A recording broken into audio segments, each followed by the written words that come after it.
বাত উলঙ্গ হয়ে গোসল করা যাবে কিনা, ফরজ গোসল কারণবশত বিলম্বে করলে কোনো গুনাহ হবে কিনা, 4 রাকাত বিশিষ্ট নামাজের প্রথম বৈঠকে তাশাহুদের পর দুরূদ পড়ে ফেললে করণীয় কি, টয়লেট থেকে বের হয়ে কি ওযু না করলে গুনাহ হবে, খাবার খাওয়ার সময় কি মাথায় কাপড় দেওয়া আবশ্যক, মোবাইলে অশ্লীল ছবি বা ভিডিও নিয়ে নামাজ পড়লে কি নামাজ কবুল হবে, মহারণা না দিয়ে স্ত্রীর কাছ থেকে মাপ চেয়ে নেওয়া যাবে কি, মসজিদের পাশে কবর দেওয়ার বিশেষ কোনো ফজিলত আছে কিনা, পড়ে যাওয়া চুল বিক্রি করলে গুনাহ হবে কিনা, নামাজের সময় গা হাত পা চুলকায় আমি কি মুনাফিকের কাতারে চলে যাচ্ছি, ক্ষমা চাওয়ার সময় আপনার পায়ে পড়ি বলা যাবে কিনা, ওযু ছাড়া হাদিস শরীফ পড়া যাবে কিনা, শরীরে ট্যাটু আঁকার ব্যাপারে কি বলবেন, সুন্নাতে মুআক্কাদা না পড়লে কি কবিরা গুনাহ হয়। আর বিলম্ব না করে শুরু করি আপনাদের যে সমস্ত প্রশ্ন ইতিমধ্যে আমাদের কাছে এসছে সেগুলোর উত্তর দিয়ে।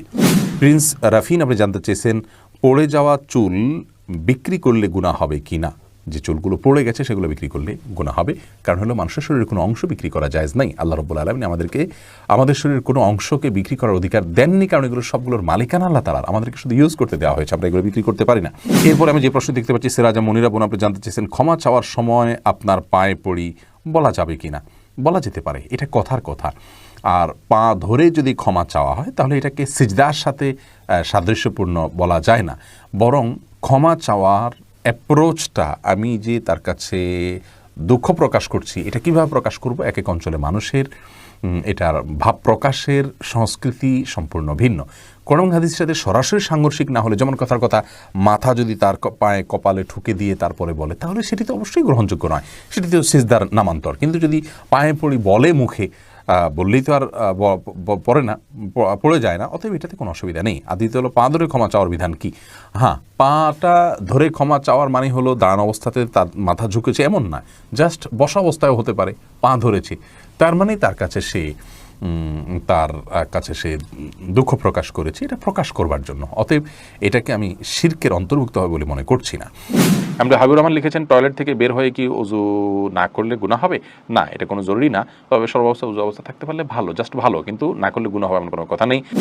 জুলকারনাইন আপনি লিখেছেন ফরজ গোসল কারণবশত বিলম্বে করলে কোনো গুনাহ হবে কিনা। গোসল বিলম্ব করলে কোনো গুনাহ হবে না, তবে ফরজ গোসল যদি আপনি দেরিতে করতে চান পরবর্তী ফরজ নামাজের আগে আগে আপনাকে করে ফেলতে হবে। আর মাঝে যদি অন্য কাজ করতে চান, রাতে গোসল ফরজ হয়েছে আপনি ফজরের নামাজের আগ মুহূর্তে গোসল করবেন, তাহলে মাঝে অন্য কাজের জন্য এমনকি ঘুমানোর জন্য ওযু করে ঘুমানোটা হলো সুন্নাহ, নবী সাল্লাল্লাহু আলাইহি ওয়াসাল্লাম এটি করতেন, এটি করা ভালো। বাকি গোসল তৎক্ষণাৎ করে ফেলতে হবে এমন কোনো বাধ্যবাধকতা নেই। গোসল ফরজ গোসল না করে অন্য কাজ কাম করলে মেয়েদের উপরে অনেক রকমের প্রেশার আমাদের সমাজ থেকে আসে, তো এটা উচিত নয়। এটা ছেলে মেয়ে সবার জন্য ইসলাম জায়েজ রেখেছে, ওযু করে তিনি অন্য কাজ করতে পারেন, কিন্তু যথাসম্ভব দ্রুত ফরজ গোসল করে, ফরজ যেহেতু রয়েছে দ্রুত গোসল করে ফেলতে পারে সেটা ভালো, কিন্তু অন্য কাজ করা যাবে না এমন কোনো কথা নেই। ফেরদাউস সালাম লিখেছেন নামাজের সময় গা হাত পা চুলকায় আমি কি মুনাফিকের কাতারে চলে যাচ্ছি, না মুনাফিকের কাতারে যাচ্ছেন না। আসলে অনেকে আছে যে সালাতের সময় অন্য কোনো কাজ পাচ্ছে না, তো এই জন্য শরীর চুলকায়। আপনি সালাতের অর্থ যদি বুঝেন, মর্ম বুঝেন, সেটার দিকে খেয়াল করে যদি আপনি গভীরভাবে সালাতের প্রতি মনোযোগী হন এবং সালাত আদায় করেন সেরকম মনোযোগের সাথে, ইনশাআল্লাহ বিদিল্লাহ আপনার এই সমস্ত মনে আসবে না। তবে এটার কারণে আপনি মুনাফিকের লক্ষণ নিজের মধ্যে আছে এমনটি মনে করি আপনি মন খারাপ করার কোনো কারণ নেই। এরপর সামিতা জেরিন আপনি লিখেছেন ওযু ছাড়া হাদিস শরীফ পড়া যাবে কিনা। জি, হাদিস পড়তে পারেন, হাদিস পাঠ করার জন্য ওযু এটা জরুরি নয়। ইসলামিক বই পুস্তক পড়ার জন্য ওযু জরুরি নয়। ওযু জরুরি হবে কোরআন কারীম যখন স্পর্শ করবেন পাঠ করার সময়, সেটি মুখস্থ পড়লে কোরআন শরীফ তেলাওয়াত করার জন্য আপনার মুখস্থ ওযু থাকা জরুরি নয়। এরপরে মুক্তা চৌধুরী আপনি লিখেছেন মসজিদের পাশে কবর দেওয়ার বিশেষ কোনো ফজিলত আছে কিনা। বোন মুক্তা, মসজিদের পাশে কবর দিলে বিশেষ কোনো উপকারিতা আছে বলে আমার জানা নেই, বরং আমাদের কবরে, আমাদের আখিরাতে, আমাদের আলমে বারজাখে উপকারিতাটি নির্ভর করে আমাদের আমলের উপরে। আপনি যদি ভালো আমল করে যান, আপনার কবর যদি জঙ্গলেও হয়, আপনি যদি কোনো পশুর পেটেও চলে যান, আপনি যদি সমুদ্র নিমজ্জিত হয়ে যান, আল্লাহ আপনার ধ্বংসাবশেষ যেখানে থাকবে সেখানে আল্লাহ রাব্বুল আলামিন আপনার জন্য শান্তির ব্যবস্থা করবেন। আপনি জান্নাতি হিসাবে আল্লাহর কাছে নিবন্ধিত হবেন, আল্লাহর কাছে জান্নাতের মেহমান হিসাবে আপনি আপ্যায়িত হবেন। কিন্তু আপনার যদি আমল খারাপ থাকে তাহলে মসজিদের পাশে কেন, মসজিদের ভেতরে কবর দিলেও কিন্তু তার দ্বারা আপনি উপকার লাভ করবেন না। বেলাল হোসেন জানতে চেয়েছেন 4 রাকাত বিশিষ্ট নামাজের প্রথম বৈঠকে তাশাহুদের পর দুরূদ পড়ে ফেললে করণীয় কি। হানাফি মাযহাব অনুযায়ী আল্লাহুম্মা সাল্লি আলা মুহাম্মাদ এই পর্যন্ত পড়ে ফেললে আপনি সিজদা সাহু দিবেন। অন্যান্য অনেক উলামা ইকরাম অবশ্য বলেন যে না, এই কারণে সিজদা সাহু দিতে হবে না। বিশেষ করে আরবি স্কলাররা বলেন যে না, এই জন্য সিজদা সাহু দিতে হবে না। সৌদি আরব উলামা ইকরাম সহ অনেকেই বলেন। খান লিখেছেন মহারণা না দিয়ে স্ত্রীর কাছ থেকে মাপ চেয়ে নেওয়া যাবে কি। স্ত্রীর কাছ থেকে মহারণা না চেয়ে মাপ চেয়ে নিলে সেটা জায়েজ হবে, কিন্তু আপনি বিয়ের আগে থেকে প্ল্যান করছেন যে আমি রাতে বাসর রাতে স্ত্রীর কাছে মাপ চেয়ে নেবে, এটা তো ছোটো লোকই, এটা তো স্পষ্ট ছোটো লোকই। আপনাকে বিয়ে করতে গিয়ে বলেছে যদি আপনি মহারণা দেওয়ার ক্ষমতা না থাকে। হ্যাঁ, আপনি দেয়ার ক্ষমতা ছিল, প্ল্যান ছিল, কোনো কারণে হয়ে উঠলো না, আপনি তখন মাফ চান, একটা ব্যাপার। সন্দেহাতীতভাবে আপনার স্ত্রী যদি আপনাকে সন্তুষ্ট চিত্তে মাফ করে দেন তাহলে মাফ হয়ে যাবে। সূরা নিসা 24 নম্বর আয়াতে আল্লাহ বলেছেন, ওয়ালা জুনাহা আলাইকুম ফিমা তারাদাইতুম বিহি মিন বাদিল ফরিদা। অর্থাৎ নির্দিষ্ট মহর ধার্য করার পর তোমরা যেটা উপরে সন্তুষ্ট হবে উভয় পক্ষ, সেটাতে কোনো অসুবিধা নেই। বাকি মৌলিকভাবে যদি স্ত্রীর কাছে আপনি মাপ চান, তিনি যদি মন থেকেই মাফ করে দেন, আপনার মাফ হয়ে যাবে ইনশাআল্লাহ। আব্দুল মতিন, আপনি লিখেছেন মোবাইলে অশ্লীল ছবি বা ভিডিও নিয়ে নামাজ পড়লে কি নামাজ কবুল হবে? নামাজ কবুল হয়ে যাবে, কিন্তু মোবাইলে ছবি, অশ্লীল বা হারাম কোনো কিছু নিয়ে যদি আপনি সালাত আদায় করেন তাহলে সেক্ষেত্রে আপনি আল্লাহ রাব্বুল আলামিনের সামনে দাঁড়াচ্ছেন, সে অবস্থায় আপনার যে মন মানসিকতা থাকা উচিত সেটি হচ্ছে না। আর এই অশ্লীল কোনো কিছু আপনার মোবাইলে যদি থাকে, খারাপ কোনো কিছু যদি থাকে, তাহলে সেটা সালাতরত অবস্থায় থাকলে সেটা যেরকম অপরাধ, ঠিক একইভাবে সালাতের বাইরেও সেটা থাকাটা আপনার জন্য অপরাধ। বিধায় এর কারণে সালাতে কোনো প্রকার ব্যাঘাত হবে না। সালাতে যদি আপনি মনোযোগ দিয়ে সালাতের যে অন্যান্য শর্ত আছে সেগুলো আপনি পূরণ করে সালাত আদায় করেন তাহলে সালাত হয়ে যাবে। বাট এই হারামটা আলাদা একটা আপনার জন্য ক্ষতিকর, আপনার সালাতের মধ্যে মনোযোগ নষ্ট হতে পারে। সেজন্য মোবাইল থেকে হারাম জিনিস এমনিতে সরিয়ে ফেলা উচিত, তবে সালাতের এটার কারণে কোনো ক্ষতি হবে না।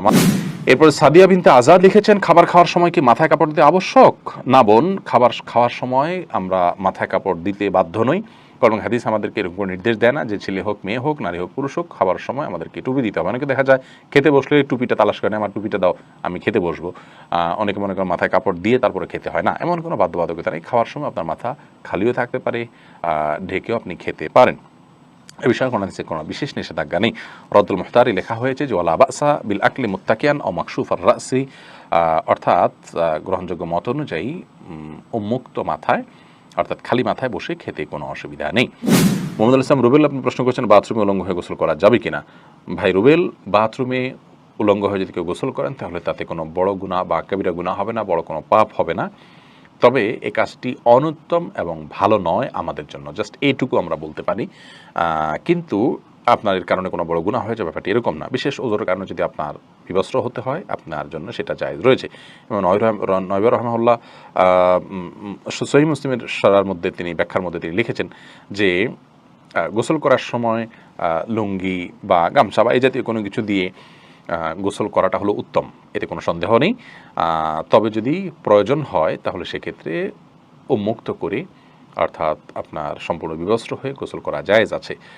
একটি হাদিস এরকম রয়েছে, নবী সাল্লাল্লাহু আলাইহি ওয়াসাল্লাম বলেছেন যে আল্লাহ তাআলাকে কেউ যদি নাও দেখে তো আল্লাহ তাআলাকে অন্তত লজ্জা করা উচিত, লজ্জাশীলতা থাকা উচিত। এই জন্য এরকমটি প্রয়োজন হলে করা যাবে, আর প্রয়োজন ছাড়া এরকম করাটা অনুচিত, অনুত্তম, ভালো কাজ নয়। মিজানুর রহমান, আপনি লিখেছেন শরীরে ট্যাটু আঁকার ব্যাপারে কি বলবেন?